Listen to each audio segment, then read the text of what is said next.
Having a backup generator is smart, really smart, but you need to know how to break it in. So let me show you the best practice of breaking in a standby generator. It needs to be done right because you don't want it to fail on you when you need it the most. So let me show you how to break it in correctly.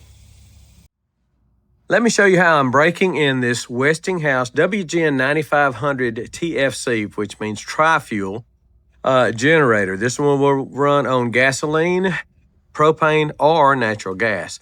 I've already ran it one time for about an hour. I ran it a little bit with it without a load, just a few minutes. And then I ran it for 1 hour with a 1500 watt load, 1500 watts. Just wanted to give it a load. You don't want to run. You don't want to break it in, just running it, just idling or just letting it run without a load on it. You want that generator to load it up and let that motor strain a little bit to get it to a place where it's working and it's just going to break in better. It's going to be better for the rings, everything. So I did that. I drained the oil. And by the way, it's real easy to change oil in this. This is an old cake pan, a bake pan of my wife's. It started getting rusty around the edges. She told me to throw it away. And I said, you know what? I have got the perfect place for that to be. Got the oil plug right there. The pan slides under it. And one tip that the manual says is when you're checking the oil, you unscrew it, of course. You pull it out, wipe it off, stick it back in. Don't screw it in. Check the oil like that. You want to check the oil level when it's, but without screwing it in. If you screw it in, it's going to go deep and it's going to show more oil than what it really has in it as far as the level it's supposed to be. So, and a lot of 4-cycle engines are like that. My Hustler Raptor is like that. So be careful. Read your manual on your generator as to how to check the oil. Do you check it screwing it in? Your dipstick, screwing it all the way in, or do you check it just by putting the dipstick in and taking it out? That's pretty important because that determines your oil level, and that can be significant as far as whether you're overfull or underfull. So anyway, we've run it once on the oil. We've changed oil again. I'm just using a standard oil as of right now. I'm going to go synthetic when I get it broke in, but for right now, we're just going standard oil. Now, push it.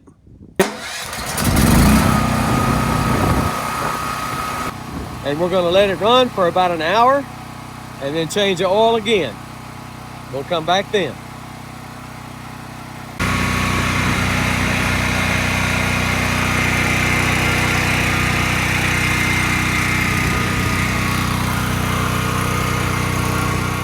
So I just ran it again for an hour with several things hooked up. I had the little space heater, a hot plate, and I had a light over there. But with propane, running watts is 8,500. So, I can get close to half probably. Tomorrow I'm going to add something that's about another 1,400 watts. But anyway, right now we're going to drain the oil again and fill it back up. So there's the cake pan. It's, I think, 10 by 20, something like that. But a nice little 13 by 13 or 9 by 9, anything like that would work well because after the oil's drained, there's not, just half an inch of oil in it, something like that. So it doesn't take much of a pan to do this. So we get that pan slid up under there. Cords. This is a 12 millimeter. And it was tight. I mean, first time I undid it, wow. They hammered it on pretty good. I didn't put it on that tight when I did it. It does have a washer on it. You want to try to make sure you get that washer. Mine fell down in the pan, not a big deal, but just want to make sure you bring that washer out too. Drains out pretty fast. I'll go ahead and break that vacuum. It does come out a little faster with that broke. I'm gonna go ahead and drain it. I'm gonna fill it back up. Tomorrow I'll find some other appliances. Find some things to try to bump it up. I'd like to get around 4,000 or 5,000 watts. You just want a load on it when you're breaking it in. Just keep that in mind. Don't just sit there and run it. So, well, I've run it in an hour. I'm gonna go ahead and, because those the pistons, the rings, everything needs to seat like it's gonna be when you run it. That's the way you want to break it in. Break it in like you're gonna use it. But we're going to drain this. In fact, I'm going to go on the other side and prop it up just a little bit to get the angle up where I can get all the oil out of it. I did that last time. It worked real well. Let me go ahead and do that.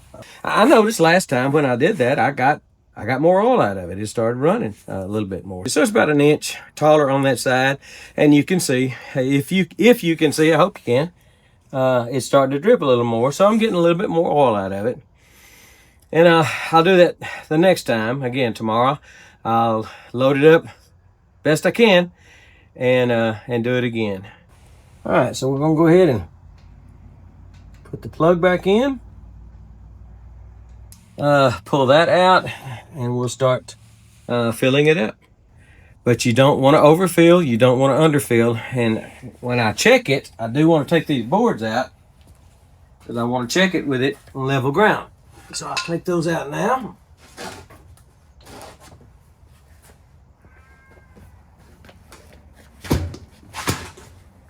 So now it's level. We'll start filling it up. And don't trash me for my oil can here. This is many years old. I've been sitting in the barn. I'm just using it up because I didn't have any smaller containers that would be this viscosity. This is 1540. I think it really calls for 1040. I don't think it makes a difference. Again, we're just doing just a second oil change, and then I've got some 1040 synthetic that I'm going to put in there for when it's for forever, you know. And again, I know that oil can looks terrible, but the oil inside is clean, and that's what matters. So I'll pull that out, wipe off the dipstick. I'm going to put it back in, but I'm not going to screw it in, just in and out. All right, tomorrow I'll run it with the biggest load as I can put on it, and then it'll be broke in, and we'll fill it up with some synthetic, and that's where I'm just going to leave it till I need it. And then when I need it, I know I've got it. It's got the hour meter here. I should have 3 hours on it when I get through breaking it in. But we'll come back tomorrow, load it up, and do the last break-in period. Change the oil, and then we're done. So I found a few things to put on it to get that wattage up, and ran it another hour. Changed the oil in it again. This time I went full synthetic, and I looked on the manual. It says change the oil every 50 hours. So I've written all that on here. Oil change every 50 hours, full synthetic, and I measured it last time. The oil capacity is 36 ounces. Probably important that you would do that too. First of all, you've got to load it up. You got to load up your generator with some amps and some wattage as you're breaking it in. And it's best to get it up to, I don't know, probably 3/4 of your rated wattage. I'm not sure I got quite there, but I got pretty close.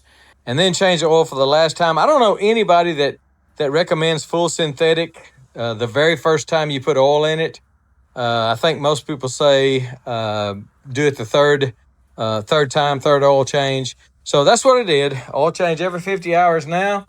From this point on, again, it's good that it's got an hour meter. Going to go full synthetic. Oil capacity is 36 ounces. It would be a good practice for you to also, that last time, to measure your oil and make sure you know exactly how many ounces. Just save you some time later on. If you're in the middle of a power outage, you don't want to be wasting any more time than you have to. So just a good practice probably to put the amount of oil on there, measure it out, do a quick oil change in the middle of an outage, and then you're back in business. I keep a cover on it. I've got a Westinghouse cover for it, and I leave the hose on it, the propane hose on it. I keep the charger plugged in, and about once a month or so, I'll plug that into the wall. It keeps it charged. You don't want to go out there when you have a problem and it won't, and you don't have a battery. Keep it all charged up, and shoot, that thing to last you for a long time, whatever brand you have. But this Westinghouse is a beast. And if you're looking for a whole house generator, I highly recommend this one. I'll have some links below to this generator on Amazon, and I'll also have a link below to a video review I did of this particular generator. So Really, really like it, but make sure you don't just buy it, fill it up with oil, and take off running. You got to do a break-in period. And running it under load 3 times and then doing your last oil change is going to be best. You may not want to go full synthetic, and that's okay on your last oil change. You may not want to run yours, full synthetic. But I think it's probably best. I do it in my cars. Might as well do it in my generator too. All right, I think that's it. Hope that helps you. And we are gone.